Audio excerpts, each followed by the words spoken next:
बघा काय मस्त अशी आपली भाजी झालेली आहे मटारची। मटार मसाला जरी म्हणलात तरी सुद्धा काय हरकत नाही। मटार मसाला किंवा मटारची ही भाजी अशी सुकी अशी रबरबीत अशी भाजी झालेली आहे। बघा एकदम सुकी सुकी पण नाही आणि बघा अशी ग्रेव्ही केलेली आहे एकदम। खूप अशी मस्त लागते ही भातासोबत चपातीसोबत। तुम्ही सुद्धा ही रेसिपी नक्की ट्राय करून बघा। आज आपण मटार मसाला कसा करायचा ते बघणार आहोत। चला तर मग रेसिपीला सुरुवात करूया। आज आपण ओल्या मटारची भाजी कशी करायची ते बघणार आहोत। एकदम चमचमीत आणि झणझणीत भाजी करायची आहे मटारची। तर त्याच्यासाठी घेतलेले साहित्य बघा। इथे घेतलेला एक मोठा कांदा चिरून घेतलेला आहे, एक टोमॅटो चिरून घेतलेला आहे बारीक, काळा मसाला घेतलेला आहे घरगुती आपला, अद्रक, लसूण, कोथिंबीर आणि खोबरं याचं वाटण करून घेतलेलं आहे 2 चमचे, चवीनुसार मीठ आणि इथे घेतलेला आहे 300 ग्रॅम मटार घेतलेला आहे बघा सोलून, असा ताजा असा फ्रेश मटार घेतलेला आहे। तर चला मग आता आपण रेसिपीला सुरुवात करूया। कढईमध्ये घेऊया 2 चमचे तेल। तेलाचं प्रमाण तुमच्या आवडीनुसार तुम्ही कमी जास्त करू शकता।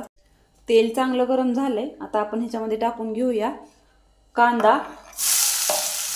कांदा आपण चांगला गुलाबी रंगावर येईपर्यंत 2 मिनिटं चांगला परतून घ्यायचा आहे तेलामध्ये। एकदम कमी साहित्यामध्ये आपण ही चमचमीत आणि झणझणीत अशी मटारची भाजी करणार आहोत। एकदम चविष्ट अशी। चांगला गुलाबी रंगावर परतलाय। टाकायचंय आलं, लसूण, कोथिंबीर, खोबरं याचं वाटण केलेलं टाकायचंय आणि तेल सुटेपर्यंत वाटण सुद्धा आपण चांगलं परतून घ्यायचंय। वाटण पण चांगलं परतलंय, ह्याच्यामध्ये टाकून घेऊया टोमॅटो। टोमॅटो सुद्धा चांगला तेल सुटेपर्यंत आपण एखादा मिनिटभर परतून घ्यायचं। कांदा, टोमॅटो वगैरे मसाला आपला चांगला परतलाय। आता ह्याच्यामध्ये टाकायचे धने पावडर अर्धा चमचा, आपल्या साठवणीतला काळा मसाला घरगुती येसूर मोठा 1 चमचा भरून आपण टाकणार आहोत। तर टाकला ह्याच्यामध्ये घ्यायचंय। झणझणीत अशी मटारची भाजी बनवणार आहोत। मसाले टाकले की आपण थोडेसे मसाले लागू नये म्हणून ह्याच्यामध्ये थोडंसं 2 चमचा पाणी टाकणार आहे। पण घेऊया पाणी टाकल्यावर, कारण मसाला आपला जळत नाही खाली। तर आता आपण ह्याच्यामध्ये टाकून घेऊया मटार। फ्रेश असा मटार आहे बघा। तर तेलामध्ये याला चांगलं 2 ते 3 मिनिटं परतून घ्यायचं आहे, पाणी लगेचच ओतायचं नाही। आणि ह्याच्यामध्ये टाकायचं,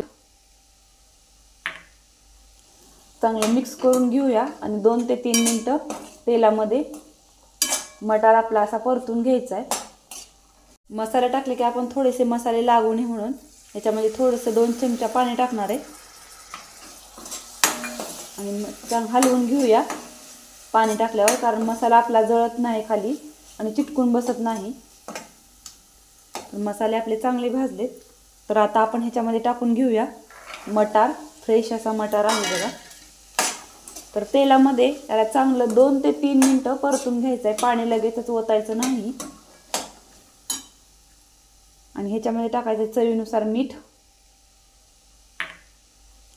चांगलं मिक्स करून घेऊया आणि 2 ते 3 मिनिटं तेलामध्ये मटार आपला असा परतून घ्यायचा आहे। लगेच पाणी ओतायचं नाही। मटार तेलामध्ये चांगला वाफलून घेतलाय बघा 2-3 मिनिटं।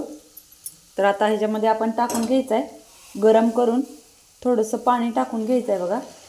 अर्धा पेला, तुम्हाला जेवढी जशी ग्रेव्ही पाहिजे ना तशी।